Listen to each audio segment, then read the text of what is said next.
देवोत्थनी एकादशी व्रत कथा। पौराणिक कथा के अनुसार एक राज्य में सभी लोग एकादशी व्रत रखते थे। उस दिन नगर के किसी भी व्यक्ति या पशु पक्षी को अन्न का एक दाना भी नहीं दिया जाता था। एक समय ऐसा हुआ कि किसी दूसरी जगह का व्यक्ति राजा के दरबार में पहुंचा और नौकरी देने की प्रार्थना करने लगा। तब राजा ने कहा कि नौकरी तो ठीक है, लेकिन शर्त यह है कि माह में 2 दिन एकादशी व्रत के दिन अन्न नहीं मिलेगा। राजा ने नौकरी की यह शर्त बताई। उस व्यक्ति ने नौकरी के लिए राजा की शर्त मांग ली। अगले माह एकादशी व्रत था। उस दिन उसे अन्न नहीं मिला।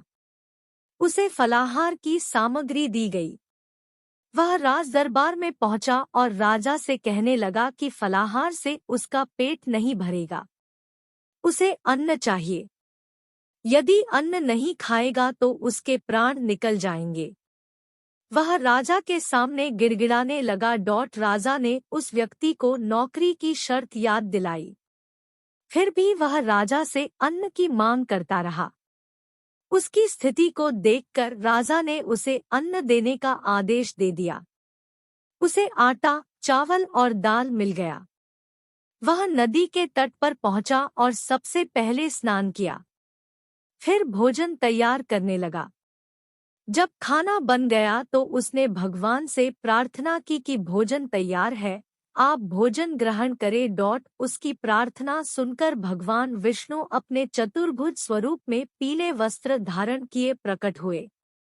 उसने प्रभु के लिए भोजन परोसा। भगवान विष्णु अपने उस भक्त के साथ भोजन करने लगे।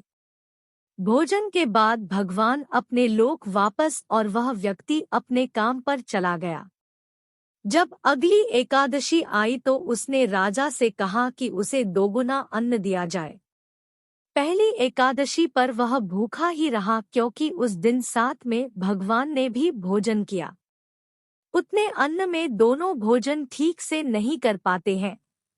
उसकी बात सुनकर राजा अचरज में पड़ गया। राजा ने कहा कि तुम्हारी बात पर विश्वास नहीं है कि तुम्हारे साथ भगवान भोजन करते हैं। वह तो सभी एकादशी व्रत करता है, पूजा पाठ करता है, लेकिन आज तक भगवान ने उसे दर्शन नहीं दिए। इस पर नौकर ने राजा से कहा कि आपको विश्वास न हो तो आप साथ में चलकर स्वयं ही देख ले। एकादशी के दिन राजा एक पेड़ के पीछे छिप गया।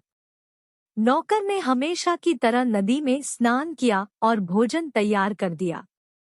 उसने कहा कि भगवान भोजन तैयार है, आप भोजन ग्रहण करें। इस बार भगवान नहीं आए। उसने कई बार पुकारा, लेकिन भगवान नहीं आए। तब उसने कहा कि यदि आप नहीं आए तो वह इस नदी में कूदकर जान दे देगा।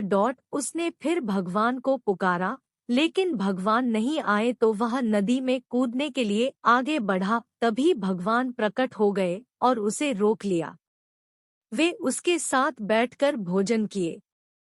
उसके बाद उसे अपने विमान में बैठा लिया और अपने साथ अपने धाम लेकर चले गए। यह देखकर राजा को ज्ञान हुआ कि मन की शुद्धता के साथ ही व्रत और उपवास का फल मिलता है। उसके बाद से राजा भी पवित्र मन से व्रत और उपवास करने लगा। जीवन के अंत में उसे भी स्वर्ग की प्राप्ति हुई।